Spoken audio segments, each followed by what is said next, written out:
So now on the Innovation Show, we welcome Director of Startup Ireland, Andrew Parish. Welcome to the show, Andrew. Hi, Aidan. Thanks for having me. It's great to have you on the show, and we're ahead of a great event that's happening on Spike Island. And what's really interesting about this event is it's much different than your typical startup pitch session that's become a la mode now and has almost been watered down into much different thing than it was originally meant to be.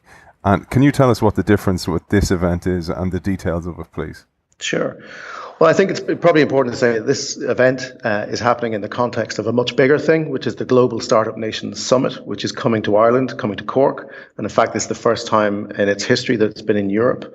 So it's a pretty big deal when you've got 200 of the world's startup policymakers, community leaders, entrepreneurs and investors coming to Ireland because they recognise that something is happening here at the startup level, which is interesting. And they're coming to share their experiences and to learn and see what's happening. But all of that's at a policy level or a macro level. So it actually has very little relevance to the startup that's trying to build a business. So what we're doing in parallel to that event and taking the impetus of the world's startup focus coming to Ireland is we're running a very different kind of event. And I suppose what we see happening very often is, week after week, another startup event, with the same sort of format, the same sort of pitch competitions, the same panel discussions and PowerPoint presentations. And what we want to do is something that's a lot more fundamental to the hardcore nuts and bolts of running a business, which is tough. It's about being resilient. It's about picking yourself up when you fall and you scrape your knees and you have to go again. It's about trying to raise funding to get you through to the next waypoint in your business. It's real fundamental stuff. So what we're doing is we've actually taken over Spike Island in Cork Harbour for the weekend, and we're turning it into Startup Island. What we have done is we opened the island for applications, and we have assessed companies and handpicked the best startup companies that we've seen apply. And we've picked them on the basis that they're actually in the market, they're making revenue, they're making mistakes in their business by virtue of the fact that they're actually at a point in their life cycle where they're engaging in the marketplace, but they've also demonstrated the right kind of attitude. And that attitude is about sharing, collaborating, recognizing that they can't do this on their own, recognizing that in order to succeed, they typically need help. It's fantastic the mindset that you're setting this up in that it's not about the unicorn, it's more about the cockroach. It's about the hard worker, the person that's not all about the fluff. I'm sure that when you selected these handpicked companies, a lot of it to do was attitude rather than just the product. Absolutely, and it's not that kind of I'm invincible, I'm going to change the world, and I'm going to be the next Mark Zuckerberg attitude. It's more about that I'm working really hard to try and build my business. I know I don't know it all. I know there are other people out there that know things that I don't know, and I actually want to learn from them. So the whole basis of putting these startups in a secure facility, Spike Island is a star-shaped fortress. It's over 200 years old, magnificent location. The idea of putting these startups in an environment where they are secure, they're away from the public gaze, they're not on show, and they can actually self-assemble into a number of different themes which cover the fundamentals of running a business, self-resilience, leadership, raising funding, selling skills, telling your story and marketing, and how to use people and networks to maximize your opportunities. So by self-assembling in a group where they can share the screw-ups they've made, the mistakes, the failures, the challenges that they face every day, in a group of other entrepreneurs who can share their experiences and maybe provide some help and support, but also, peppering that group with a number of really, really expert facilitators, business leaders, mentors who have been there and done that. And a couple of them, for example, would include Chris Payton, who runs an organization which helps both large companies and small companies to war game their business strategy. So how do you develop a sustainable, resilient business model? Well, you war game it. And this guy knows a little bit about wargaming because he used to be a colonel in the Royal Marines and ran military strategy in Afghanistan for a number of years. So in that environment, you've got to make sure your strategy is right because failure is not an option. And very many startups almost assume that failure is okay. And what he's trying to bring is that kind of, let's focus on the mission, let's organize yourself, pivot, change, protect yourself as you would in a military environment, but make sure you've got your eyes firmly on the goal. We actually have a separate guy coming from the US who's a former Green Beret captain, and he specializes on leadership and self-reliance. And this is a guy that's built like a jockey. He's 5'5", and used to lead 6'8" gorillas into battle for the Green Berets. So he knows a little bit about leadership that's not based on physical force and strength. And what he does now is he takes corporate level CEOs and Green Berets that are about to leave the service away on expeditions. And he taps into that kind of focus on the mission that the military guys have and the commercial, strategic view that the business guys have, and brings them together over 10 days walking through Patagonia or in Death Valley, in kind of pretty extreme conditions. So he's kind of like a corporate Bear Grylls.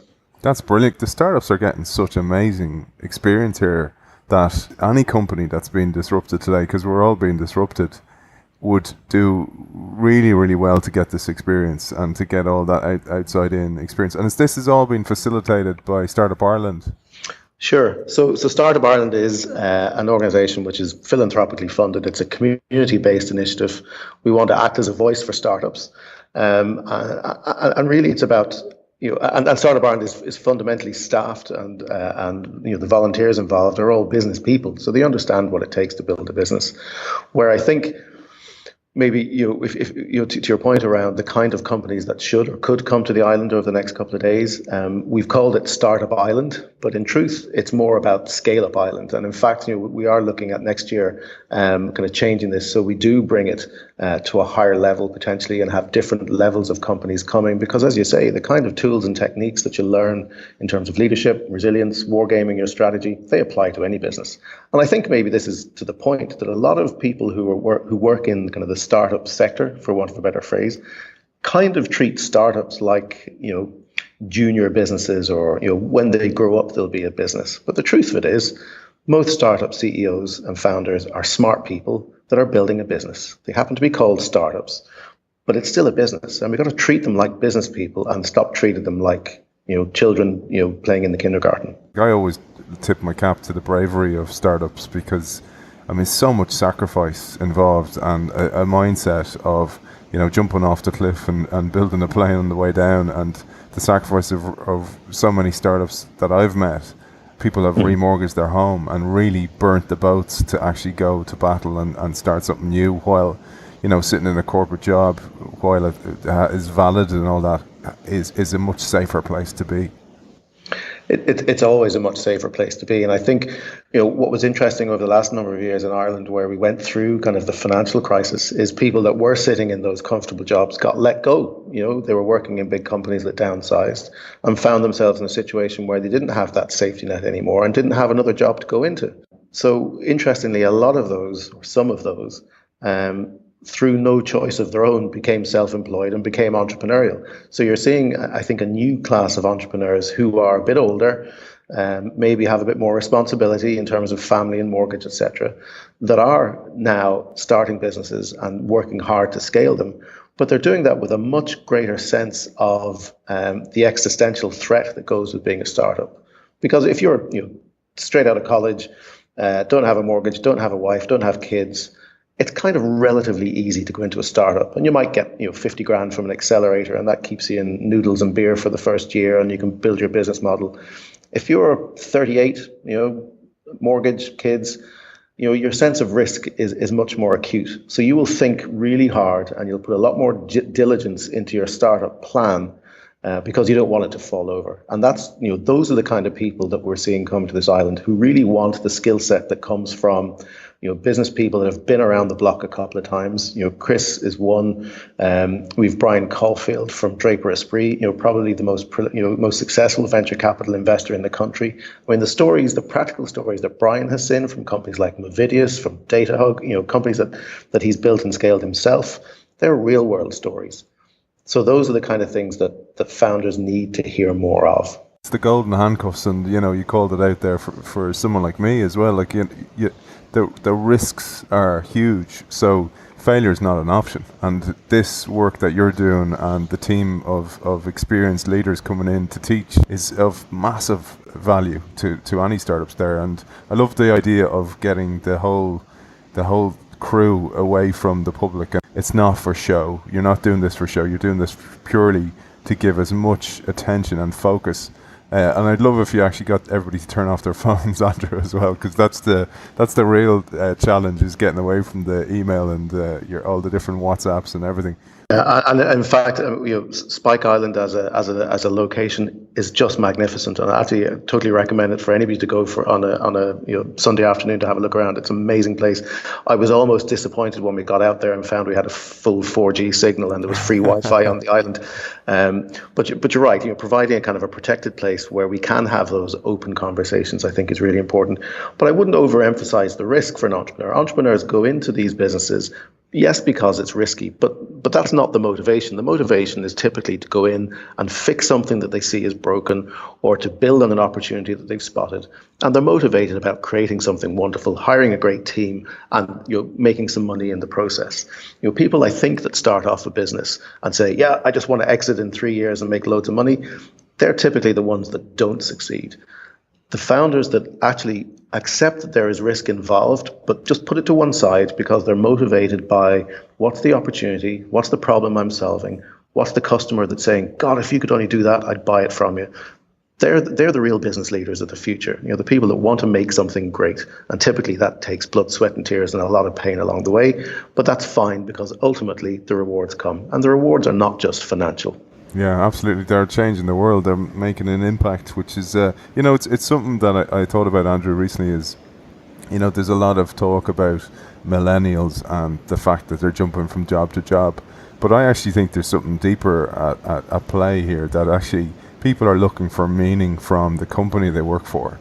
And I think that startups and founders that are genuine, like the team of people you're bringing away, are the ones that they'll work for because they believe in their product, and their product is actually looking to make a change in the world. And the more companies we can facilitate, like Startup Ireland's doing, to make those changes, the better the business environment's going to be in the future. Yeah, I completely agree. And I think I probably read the same article that you did, which says the millennials want to work in a great company, they want to do a great job, and they want to make a great difference. So when I was a rookie, you got a job to make money and pay the bills and go out on a Friday night. Whereas I think the people that we're seeing going into startups and particularly the tech companies now, they really do want to feel like they're building something. And that kind of enthusiasm is, it does have the potential to change the world. And I think you're absolutely right. If we can create the right framework conditions, and this is, coming back to the Startup Nation's policy people that are coming to Cork this weekend, that's what they do. They want to work at a macro level in the various countries, whether it's from, Peru and Chile all the way to New Zealand and Korea that are coming to Cork. They're motivated by creating the macro environment that enables those business leaders and founders to actually do really well and to make a difference in their home countries. We talk about entrepreneurs always being at the business end, but in some cases, the entrepreneurial flair also manifests in the policymakers, where they're taking a risk, they're recognizing that something needs to be fixed, they're going out on a limb maybe to try and make it happen. So I think we should doff our cap to them sometimes as well. And what's the details, Andrew? Can the public go to this? So the Startup Nation Summit is happening in UCC on Saturday. It's a closed session, so there's 200 and odd delegates coming together to talk about stuff that's relevant to them. So it's not open to the public. It is open to invited guests and to sponsors who are involved. And I have to acknowledge Bank of Ireland, who have been amazing in terms of sponsoring both the Startup Island event and sponsoring the Startup Nation Summit. So it is available to people who have a particular interest, but typically the conversations aren't the kind of thing that somebody would give up a Saturday afternoon to go along, particularly when there's a rugby match on that night. The Spike Island piece is just for the startup companies, the facilitators and the mentors that are going to be there. And some of the mentors, are coming from, Google have been really supportive. Huawei have been amazing. They've sponsored and they're sending people along as well. Tyco, or Johnson Controls as they are now. So we've got some great companies, Microsoft included, all sending some of their brightest and best to intersperse with the startups that are there to talk through real business stories. So I think it's going to be a great weekend. Can't wait. It sounds like it, Andrew, and we wish you the very best. Andrew Parish, Director of Startup Ireland, thanks for joining us. Thanks, Aidan.